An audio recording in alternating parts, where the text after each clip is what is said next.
정복해지는 옴남 옴남 옴남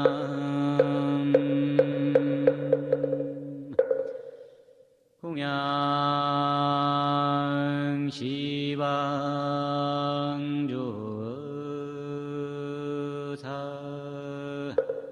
영양청정미묘법 삼승사과 탈승 원수 애납수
Looking around thinking we need more people.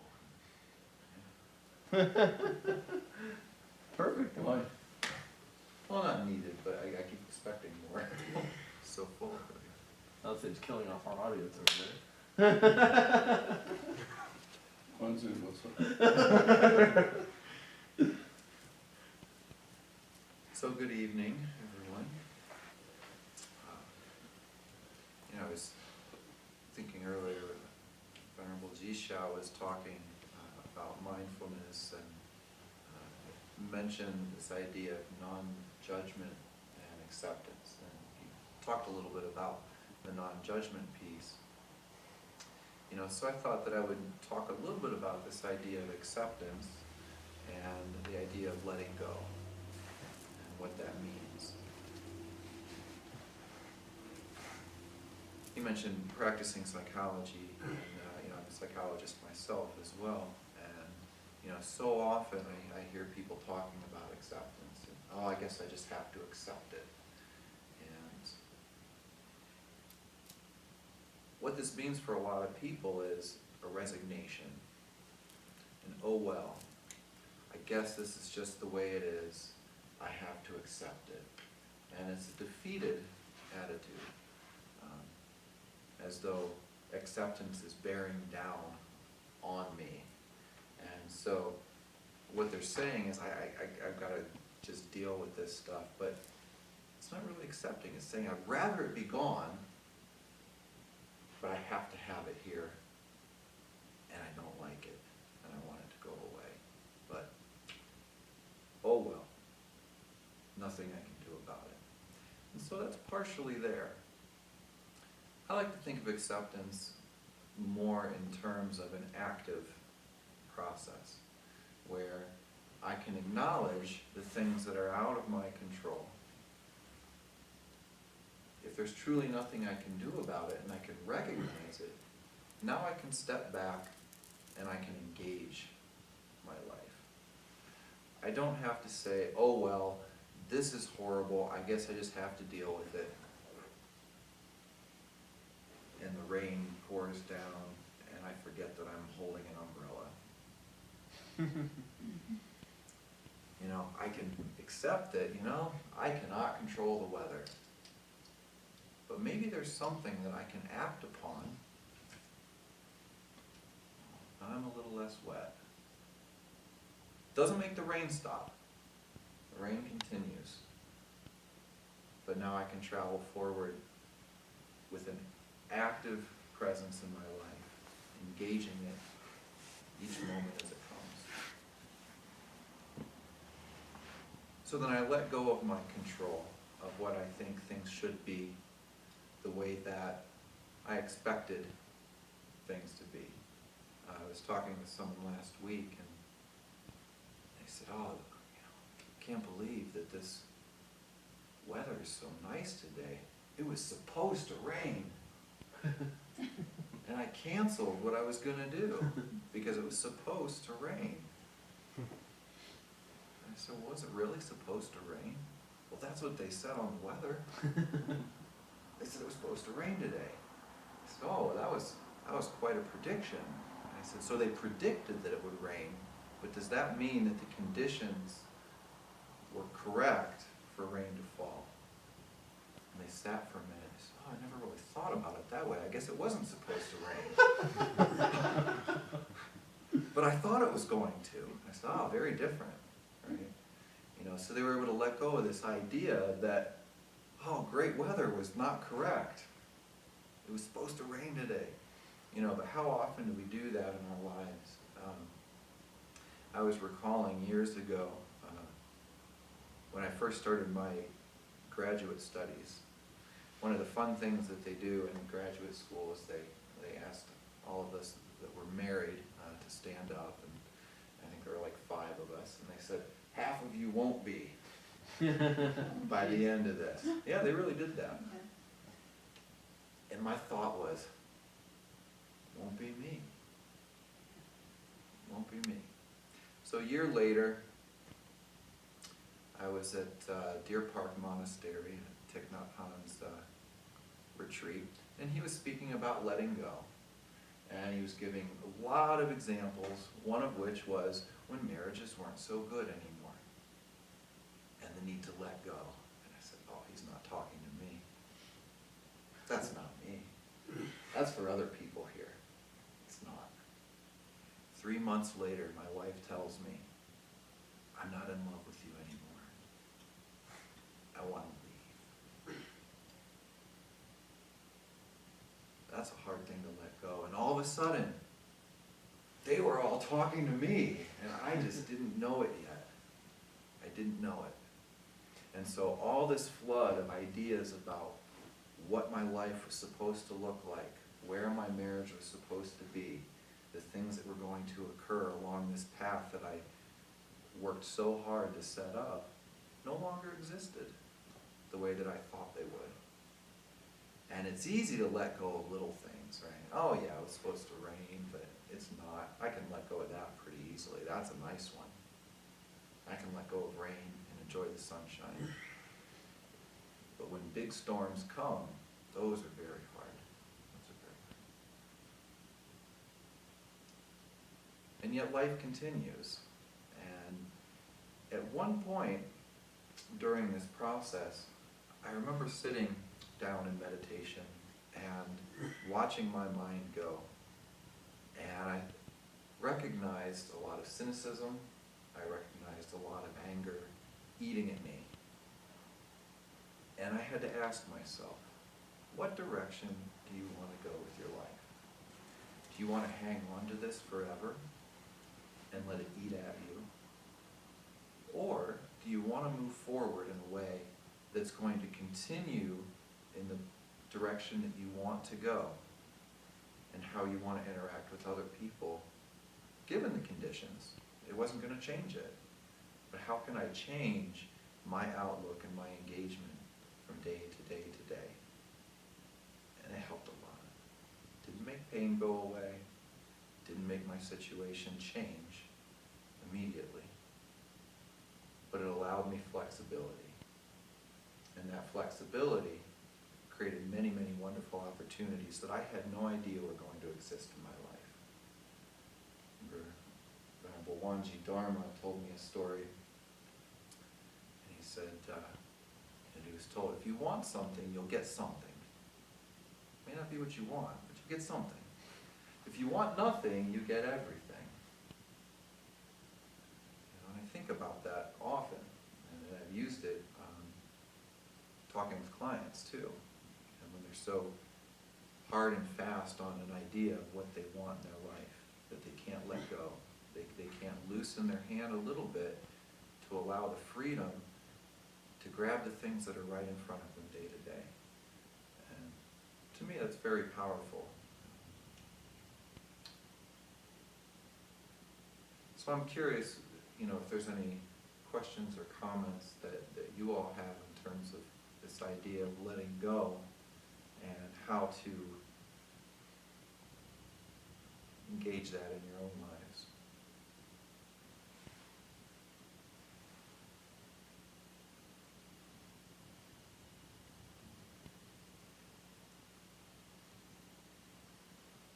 Well, I remember when in fall 2012, I studied for a semester in El Salvador, and as you know, I changed a lot there. I had lots of great experiences that I couldn't forget. And as soon as I got back, all my thoughts were like, how do I get back out of here?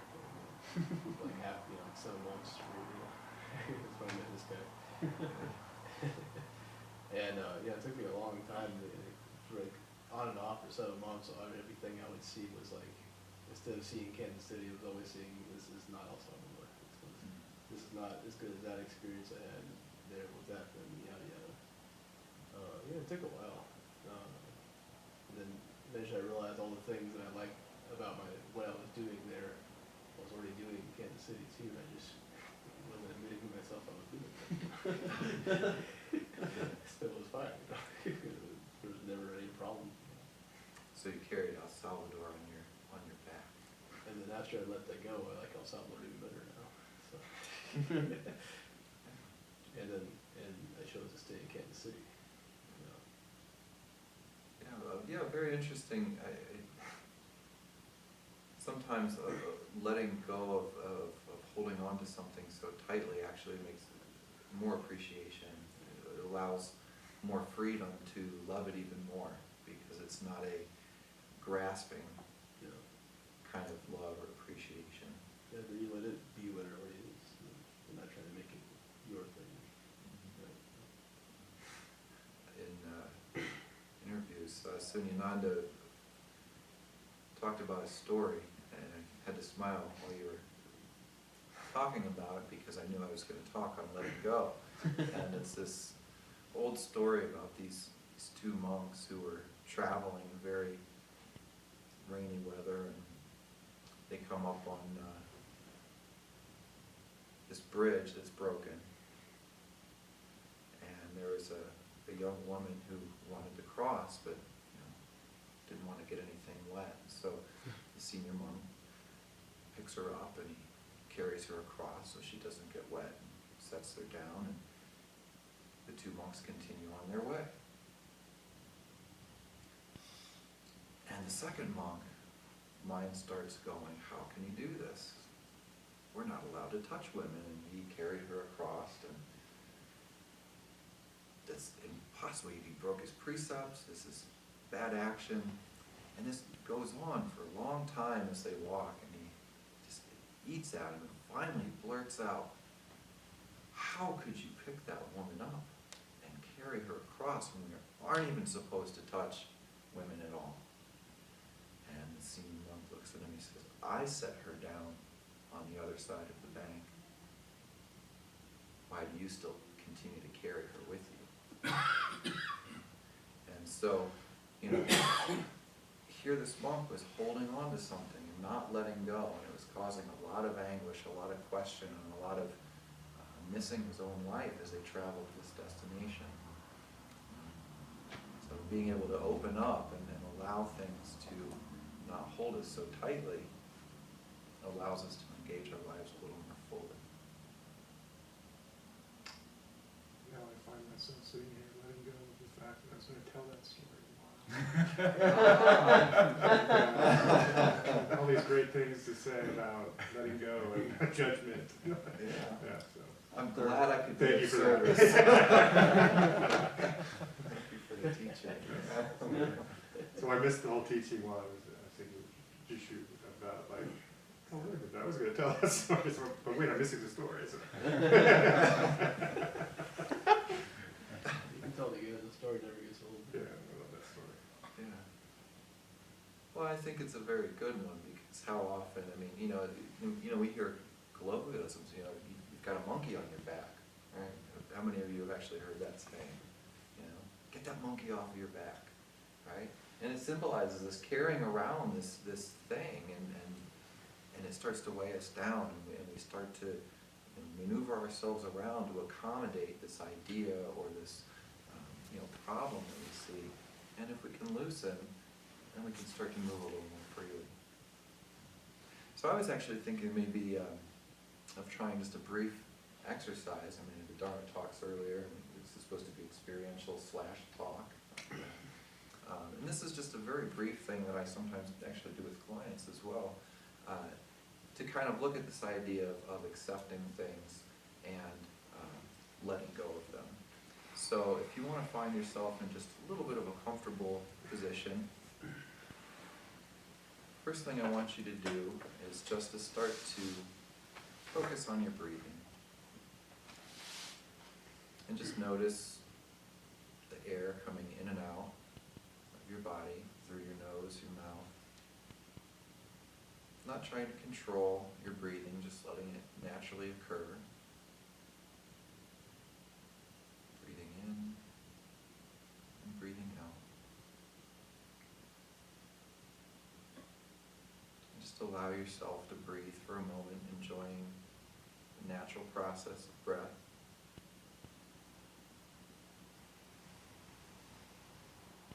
And then what I want you to do is start to scan around your body and see if you can find one single point of a slight itch on your skin. And when you find that spot, I want you to just pay attention to it. Notice how it feels. Knowing that you could reach up and scratch it. But see if you can just accept for a moment that it's there. And just notice the sensation that it gives you.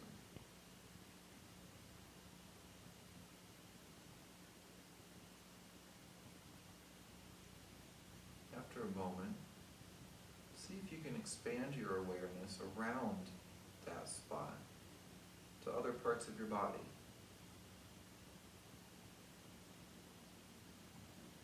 Letting go of that focus and starting to notice other parts of your body that maybe feel great, that aren't problematic. And watch what happens.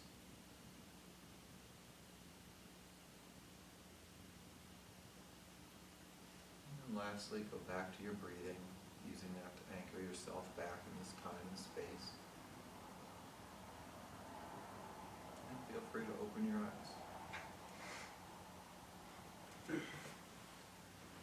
So how easy was it to find that itch? Right away. Yeah. And it's amazing how quickly it happens. And anytime I've used this, people don't have a problem finding it. How many of you are inclined to just reach up and scratch it, to do something, to fix it right away? And then what happened when you accepted and let go and expanded out? Did anyone notice your mind going back to it? Or was it able to loosen a little bit? Both can happen. I thought it was interesting with, that version of your exercise. It was, you moved the attention to the part that you said specifically feels great. And then there was this hook that we're always looking for. It says, and then what happens? Oh, well, it's still there. I'm still paying attention. Yeah. It doesn't necessarily go away. Yeah. We just expand, right? Any other experiences with that? Anything that you noticed? I noticed a mosquito landing right on my neck right now. Future itch.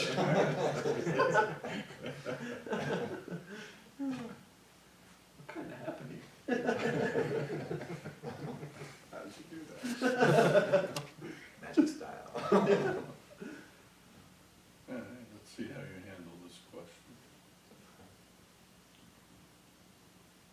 So, the Master Sung-san once told me,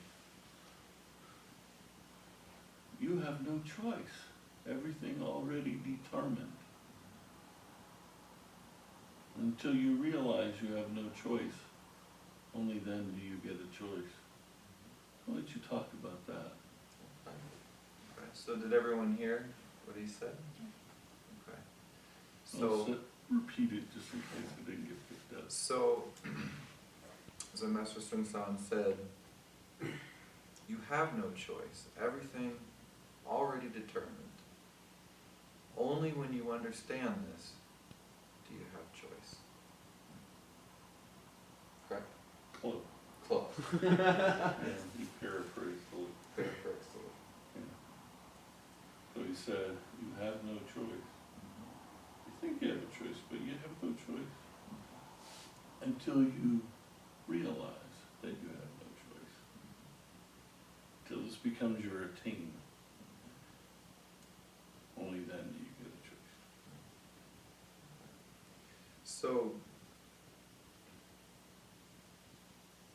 So where are you now? I'm sitting here asking you a question. Correct? And Mount Baldy, Yes. Zen Center, in the Sutra Hall, listening to the traffic and watching you as you give us this wonderful Dharma talk. You want more? No, that is sufficient. Good. So I had no choice in being here right now, in this situation, with this question. No choice. So it's already there. And if I understand that, and I can accept that that's my condition, only then can I act upon it. If I start to believe that there was something I can do to make that change, now I'm stuck thinking about something that's outside of the realm of possibility.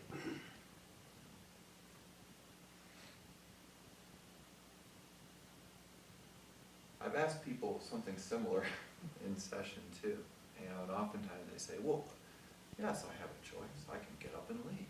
Right? I said, oh, well, that's not right this second. You have to do something to get there. And then once you're out there, what if you wanted to be in here? Do you have a choice? Well, I can walk back in. But we're looking at future. That's all future. That's not right now. And if I'm caught in future, I'm always looking, I miss. Good question, comment. I'm just gonna say, if everything is decided, it sounds like predestination, Okay. right? But we're not Christian. Okay. So if everything has been determined up to now, does that mean that everything is determined in your future already? No. So why are things determined already for now?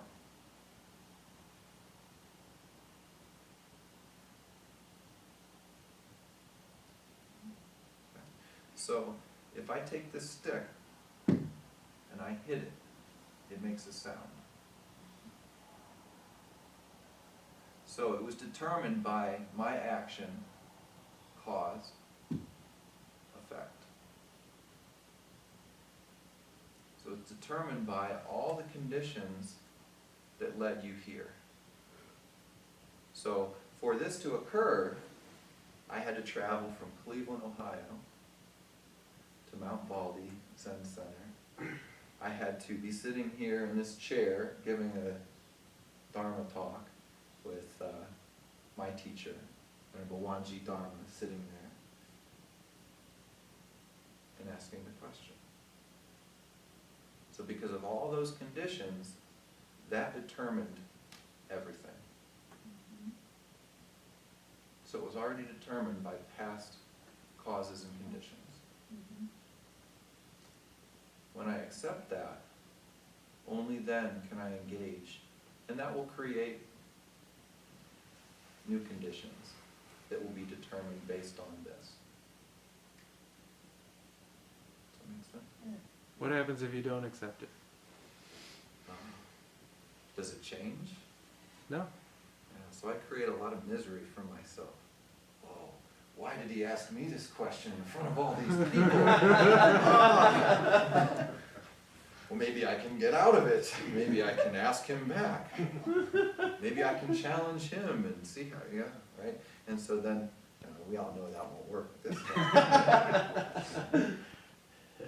So much suffering for me. Yeah. But no, so I start to create a false idea. And then, then how I'm engaging with my situation and the relationship, and then my function happens in something that I'm trying to manipulate. But it's just not real. Yeah, just, by the way, I said to him exactly what you asked just now, Sung-san, back then. You I did. said, what are you talking about? That's Christian determinism. And he just laughed at me. Oh, you don't understand anything. Oh, that's interesting. Well, because that's the hook in the statement. He did it on purpose to hook me into it, so I'd start thinking. That's why he thought it was so funny. Ah, you bit the hook, silly Zen student. Is that what you intended? No, I knew he wouldn't. He's too far along to bite the hook. And the point was that was early on in my practice. And I brought this up many, many times, and everybody thinks I'm crazy because he's never said it to anybody else. It's not in print anywhere. In fact, I've had people say I'm making it up, but I'm not making this stuff up. And I think it's humorous, but Venerable Chongans' answer is absolutely spot on. And so you bit the hook too. It's the wording, but actually it doesn't mean that. It means exactly what he told you. Everything up to now has already been determined. And when you accept that, then you get a choice. That's an interesting question.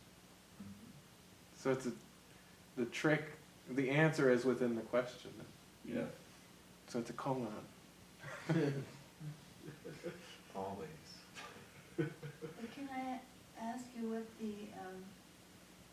the difference is between those two, or am I overthinking this? Difference between what? The predestination of Calvin and what you're talking about. Well, it's been a long time since my philosophy courses. But I think, and I know maybe you can talk from a Christian deterministic standpoint. I don't know how much you've talked about that in your studies, but Somebody just bit the hook. Another big fish. You bit her hook. Is that what it was?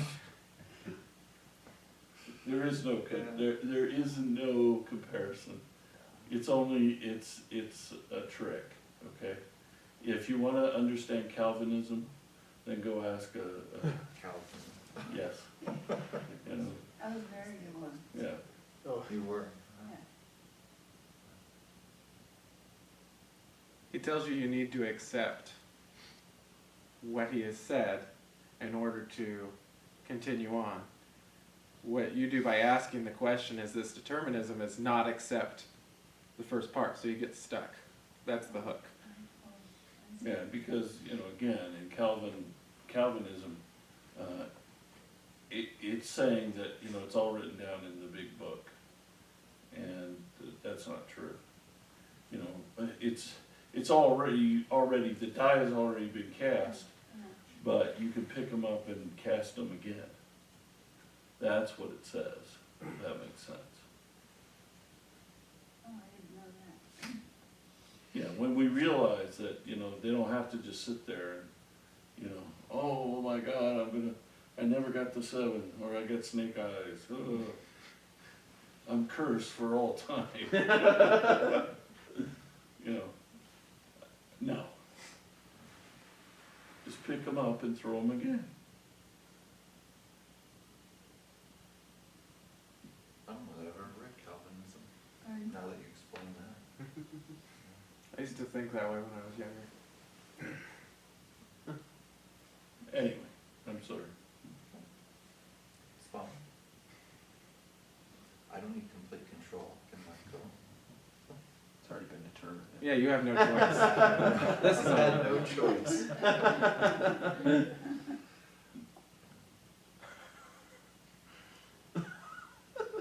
So yes, that's never been written down, and the thing is that, you know, with a lot of my students right now, you know, most of them are going through a bunch of Christian Chongans that Simpson developed.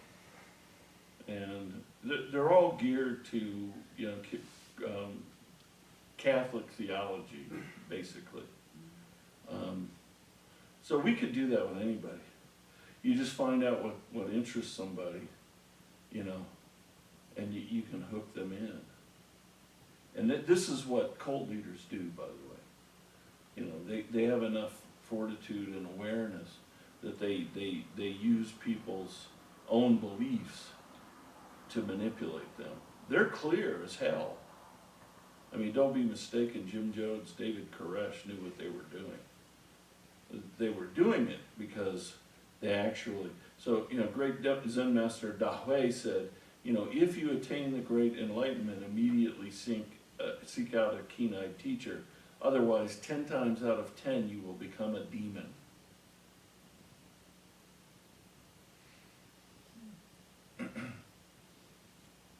So you can start to believe that you are God. And that's what these two believed. And that's what many of these cult leaders believe.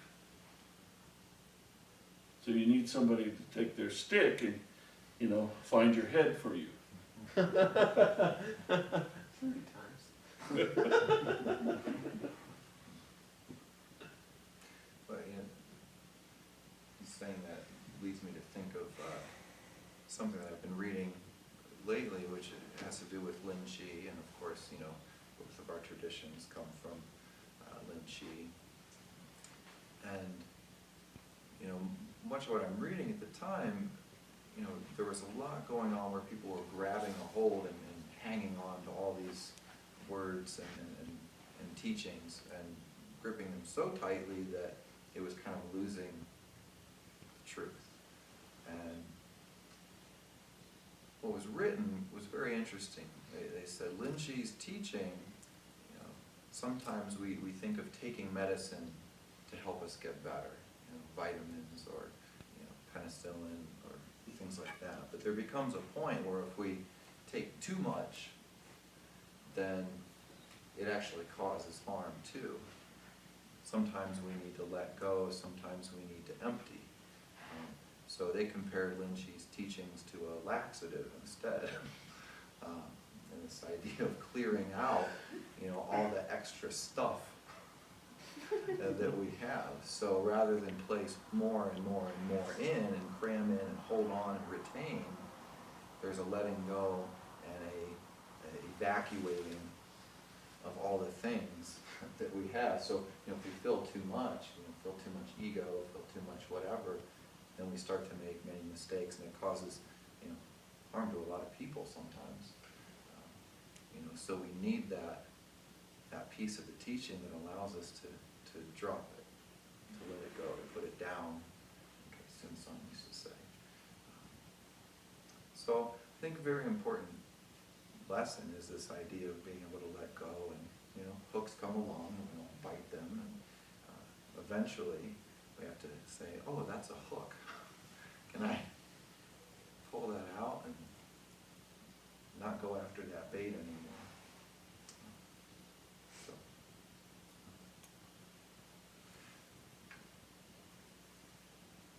Any other questions from you all? Pardon me? Any questions from you all?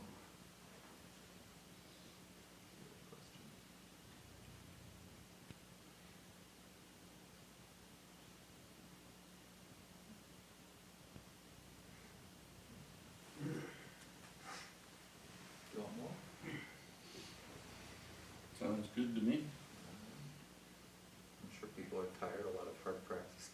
big ceremonies.